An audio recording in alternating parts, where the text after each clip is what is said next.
افلا یتدبرون القرآن، تدبر قرآن، مولانا امین احسن اصلاحی۔ سورہ زاریات آیات 24 تا 46، حصہ دوم۔ اعوذ باللہ من الشیطان الرجیم، بسم اللہ الرحمن الرحیم۔ لنرسل علیہم حجارۃ من طین مسومۃ عند ربک للمسرفین۔ یہ فرشتوں نے اپنے بھیجے جانے کا مقصد واضح فرمایا کہ ہم بھیجے گئے ہیں کہ اس مجرم قوم پر کنکروں کی بارش کر دیں۔ یہاں علا کا صلہ اس بات پر دلیل ہے کہ ان پر ایسی بارش کریں کہ بالکل پامال کر کے رکھ دیں۔ حجارۃ من طین سے مراد وہ کنکر ہیں جو مٹی سے پتھر کی شکل اختیار کر لیتے ہیں۔ اس کے لیے قرآن میں لفظ سجیل بھی آیا ہے، مثلاً سورہ ہود میں وَأَمْطَرْنَا عَلَيْهَا حِجَارَةً مِّن سِجِّیلٍ، سورہ ہود آیت 82، اور ہم نے اس پر سنگ گل کی بارش کر دی۔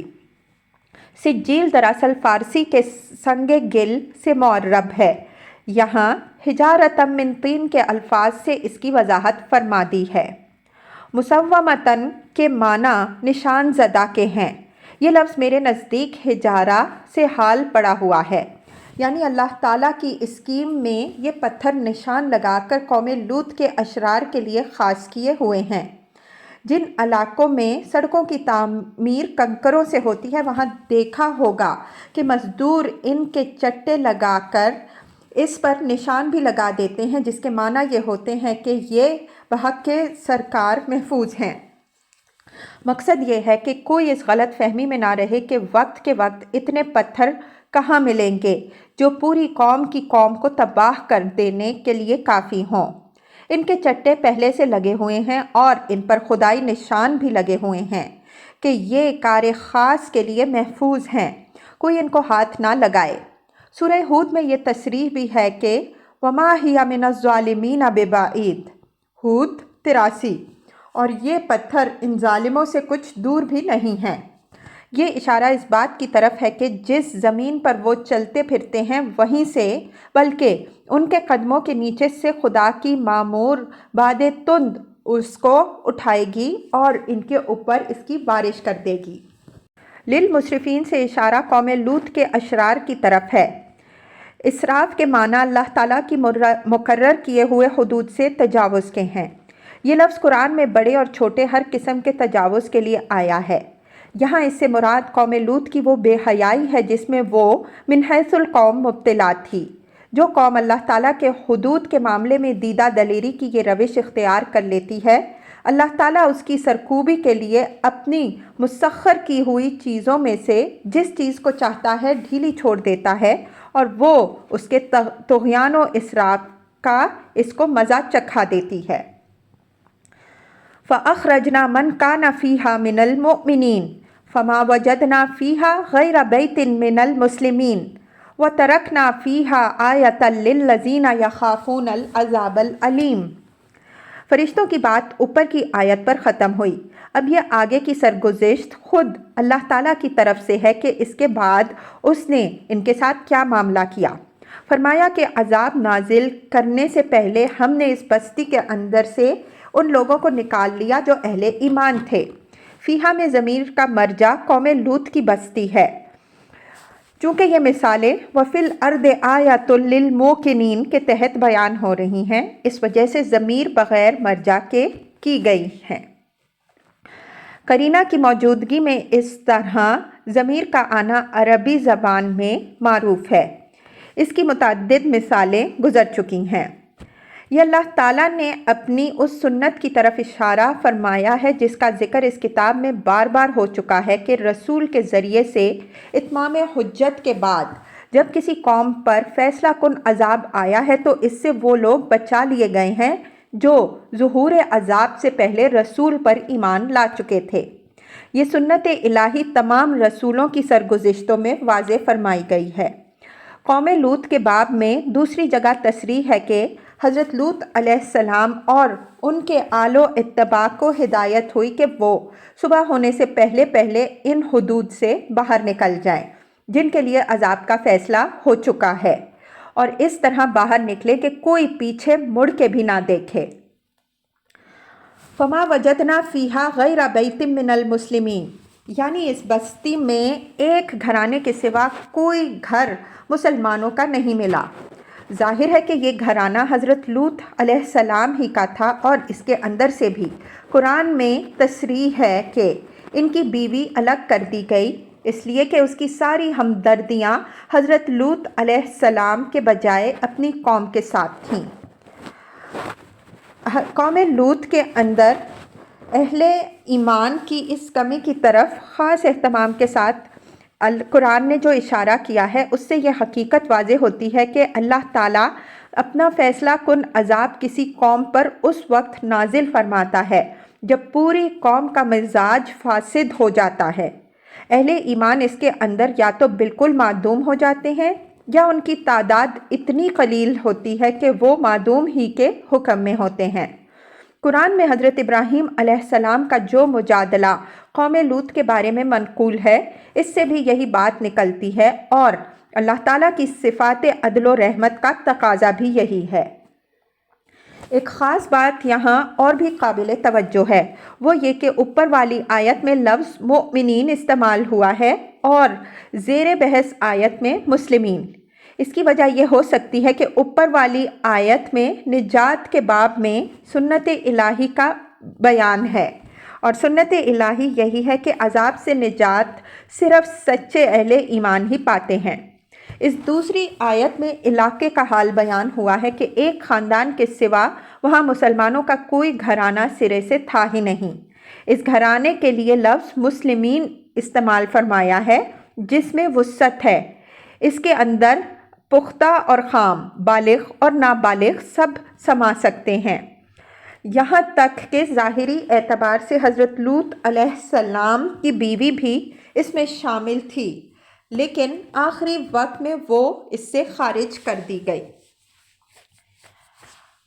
وَتَرَكْنَا فِيهَا آيَةً لِلَّذِينَ يَخَافُونَ عَذَابَ الْأَلِيمِ، یعنی قوم لوط کی بستی میں ہم نے ایک نہایت واضح نشانی ان لوگوں کی عبرت پذیری کے لیے چھوڑی جو اللہ کی زمین میں اس کے قہر و غضب کی نشانیاں دیکھنا اور ان سے سبق حاصل کرنا چاہیں۔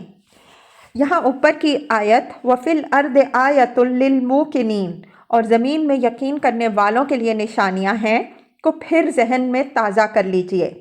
یہ اسی دعوے کی شہادت زمین کے ان آثار سے پیش کی گئی ہے جو قریش سے مخفی نہیں تھے۔ ہم سورہ ہجر کی تفسیر میں واضح کر چکے ہیں کہ قوم لوط کے مساکن سدوم اور عمورہ حجاز اور شام کی گزرگاہ پر تھے، جس سے قریش کے تجارتی قافلے برابر گزرتے رہتے تھے۔ مطلب یہ ہے کہ ان آثار کو دیکھتے ہوئے وہ پیغمبر کے انذار کی تکذیب کر رہے ہیں، تو اس کے معنی یہ ہوئے کہ یہ لوگ اسی وقت مانیں گے جب یہ طوفان بلا خود ان کے سروں پر سے گزر جائے گا۔ اب یہاں مختصر طور پر اس سنگ باری کی نوعیت بھی سمجھ لیجئے جس کا ذکر آیت 33 میں ہوا ہے، تاکہ سورہ کی تمہید میں غبار انگیز ہواؤں اور دھاریوں والے بادلوں کی جو قسم کھائی گئی ہے، اس کے ساتھ اس سرگزشت کا ربط واضح ہو جائے۔ استاذ امام فراہی رحمۃ اللہ علیہ نے اپنی تفسیر سورہ زاریات میں اس عذاب کی نوعیت پر مفصل بحث کر کے خلاصہ بحث ان الفاظ میں پیش کیا ہے۔ قوم لوط پر اللہ تعالیٰ نے غبار انگیز ہوا بھیجی جو سخت ہو کر بالآخر حاسب کنکر برسانے والی باد تند بن گئی، جس سے اول تو ان کے اوپر کنکروں اور پتھروں کی بارش ہوئی، پھر اس نے اس قدر شدت اختیار کر لی کہ اس کے زور سے ان کے مکانات بھی الٹ گئے۔ قوم لوط کی طرف اشارہ کرتے ہوئے فرمایا ہے فَمِنْهُمْ مَنْ أَرْسَلْنَا عَلَيْهِ حَاصِبًا، سورہ عنکبوت آیت 40۔ اور ان مکذبین میں وہ بھی ہیں جن پر ہم نے کنکر برسانے والی تند ہوائیں بھیجیں۔ نیز انہی کے بارے میں فرمایا ہے فَجَعَلْنَا عَالِيَهَا سَافِلَهَا وَأَمْطَرْنَا عَلَيْهِمْ حِجَارَةً مِّن سِجِّيلٍ، سورہ ہجر آیت 74۔ بس ہم نے اس بستی کو بالکل تلپٹ کر دیا اور ان کے اوپر تہ بتہ سنگ گل کی قسم کے پتھروں کی بارش کی، یعنی ایسی تند ہوا چلی کہ ان کے مکانات اور چھتیں سب زمین بوس ہو گئیں، اور اوپر سے کنکریوں اور ریت نے ان کو ڈھانک لیا، جیسا کہ فرمایا ہے وَالْمُؤْتَفِكَةَ أَهْوَىٰ فَغَشَّاهَا مَا غَشَّىٰ، سورہ نجم آیت 53 تا 54۔ اور الٹی ہوئی بستیاں جن کو الٹ دیا، پھر ان کو ڈھانک دیا جس چیز سے ڈھانک دیا۔ آخر میں قوم لوط کے عذاب سے متعلق تورات کے بیان پر تنقید کر کے خلاصہ بحث مولانا فراہی رحمہ اللہ نے ان الفاظ میں پیش کیا ہے۔ اس سے معلوم ہوا کہ قوم لوط پر اللہ تعالیٰ نے سنگریزے برسانے والی آندھی کا عذاب بھیجا، جس نے ان کو اور ان کے مکانوں کو ڈھانک لیا۔ اگر اس کے ساتھ تورات کا بیان بھی ملا لیا جائے تو مزید یہ بات ثابت ہو جائے گی کہ ان کے اوپر حاصب کے ساتھ رعد و برق کا بھی عذاب آیا۔ اس تفصیل کی روشنی میں غور کیجئے تو قوم لوط کی سرگزشت میں ان دونوں قسموں کی شہادت موجود ہے جو اوپر کھائی گئی ہیں، یعنی غبار انگیز ہوا کے تصرفات کو بھی اس میں دخل ہے اور سرما کے دھاریوں والے بادلوں کو بھی۔ قوم لوط کا واقعہ سورہ ہود اور سورہ ہجر میں بھی زیر بحث آیا ہے۔ اگر مزید تفصیل مطلوب ہو تو ان صورتوں کی تفسیر پر ایک نظر ڈال لیجئے، انشاءاللہ بحث کا ہر گوشہ صاف ہو جائے گا۔ وفی موسیٰ اذ ارسلناہ الی فرعون بسلطان مبین، اس کا عطف حضرت ابراہیم علیہ السلام کی سرگزشت پر ہے، یعنی جس طرح حضرت ابراہیم علیہ السلام کی سرگزشت میں اللہ تعالیٰ کی نصرت اور اس کے عدل اور انتقام کی نشانیاں ہیں، اسی طرح حضرت موسیٰ علیہ السلام کی سرگزشت میں بھی اس کی نشانیاں موجود ہیں۔ لفظ سلطان کی تحقیق اس کے محل میں گزر چکی ہے۔ یہ لفظ واضح سند کے معنی میں بھی قرآن میں آیا ہے اور رعب و دبدبہ کے معنی میں بھی۔ یہاں یہ ان دونوں معنوں پر حاوی ہے۔ اللہ تعالیٰ نے حضرت موسیٰ علیہ السلام کو جو نشانیاں عطا فرمائیں، ان کے خدائی سند ہونے میں کسی شک کی گنجائش نہیں تھی۔ فرعون نے محض استکبار کے سبب سے ان کو سحر قرار دیا، حالانکہ وہ جانتا تھا کہ یہ اللہ تعالیٰ کے عطا کردہ معجزات ہیں۔ یہی وجہ ہے کہ ان کو دیکھ کر فرعون اور اس کے اعیان پر حضرت موسیٰ علیہ السلام کا ایسا رعب جم گیا کہ انتہائی جوش انتقام کے باوجود وہ آخر وقت تک ان پر ہاتھ ڈالنے کی جرت نہ کر سکے۔ فَتَوَلَّىٰ بِرُكْنِهِ وَقَالَ سَاحِرٌ اَوْ مَجْنُونٌ، رکن کے معنی مونڈھے کے ہیں اور بے سے یہاں تعدی کا مفہوم پیدا ہو رہا ہے۔ جب کوئی شخص کسی چیز سے تکبر کے ساتھ اعراض کرتا ہے تو شانے اور مونڈھے جھٹک کر منہ پھیرتا ہے، اس وجہ سے اس کے معنی ہوں گے کہ اس نے غرور کے ساتھ منہ پھیرا۔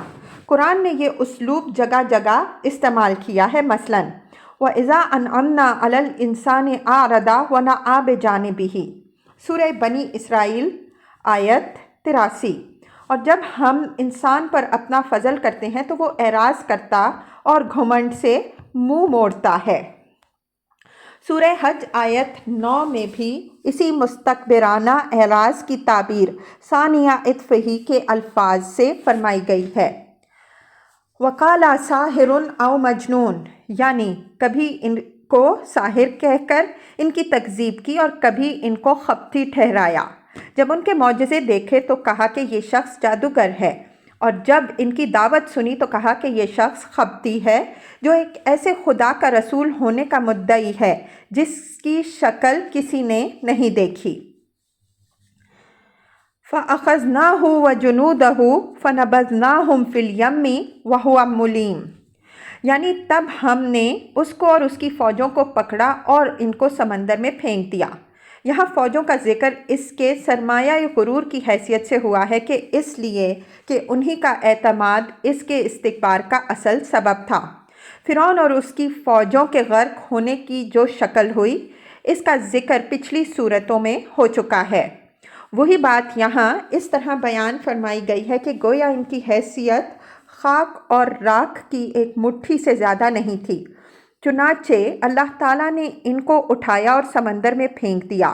یہ اللہ تعالیٰ کی قدرت کی بے پناہی کی تعبیر ہے کہ بڑے سے بڑے متکبر کا سارا سرمایہ غرور اس کی قدرت کے آگے ایک مشت خس سے زیادہ وقت نہیں رکھتا۔ وَهُوَ ملیم، یعنی اس انجام کے لیے سزاوار ملامت وہ خود ہی تھا، کسی دوسرے پر اس کی ذمہ داری عائد نہیں ہوتی۔ اللہ تعالیٰ نے اپنے رسول کے ذریعے سے اس کو نیک و بد سے اچھی طرح آگاہ کر دیا، لیکن غرور نے اس کو عقل و ہوش سے اس طرح عاری کر دیا کہ وہ کسی طرح سوچنے سمجھنے پر آمادہ نہیں ہوا، اور اپنی پوری قوم کو اس نے ہلاکت کے گھاٹ پر اتارا۔ یہاں فرعون اور اس کی فوجوں کے غرق ہونے کے واقعے کی نوعیت واضح نہیں فرمائی، لیکن قرآن کے دوسرے مقامات اور تورات سے یہ بات واضح ہوتی ہے کہ ان کی تباہی میں بھی اصل دخل ہوا کے تصرفات ہی کو تھا۔ استاد امام رحمۃ اللہ علیہ نے اپنی تفسیر سورہ ذاریات میں اس واقعے پر بحث کرنے کے بعد خلاصہ بحث ان الفاظ میں پیش کیا ہے۔ اس واقعے میں ہوا کے عجیب و غریب تصرفات کو جو دخل ہے اور جس کی طرف قرآن نے سرسری اشارہ کیا ہے، تورات کی سفر خروج میں اس کی نوعیت یہ بیان کی گئی ہے۔ پھر موسیٰ نے اپنا ہاتھ سمندر کے اوپر بڑھایا اور خداوند نے رات بھر تند پوربی آندھی چلا کر اور سمندر کو پیچھے ہٹا کر اسے خشک زمین بنا دیا اور پانی دو حصے میں ہو گیا۔ خروج باب 14 آیت 21۔ یہ پوربی آندھی رات بھر چلتی رہی اور صبح کو تھم گئی۔ ہوا کے زور نے سمندر کا پانی مغرب کی طرف خلیج سویز میں ڈال دیا اور مشرقی خلیج عقبہ کو بالکل خشک چھوڑ دیا۔ پھر جب آندھی تھم گئی تو پانی اپنی جگہ پر پھیل گیا اور موسیٰ علیہ السلام کا تعاقب کرنے والی فوج غرق ہو گئی۔ اس کی تصدیق قرآن مجید میں بھی ہوتی ہے۔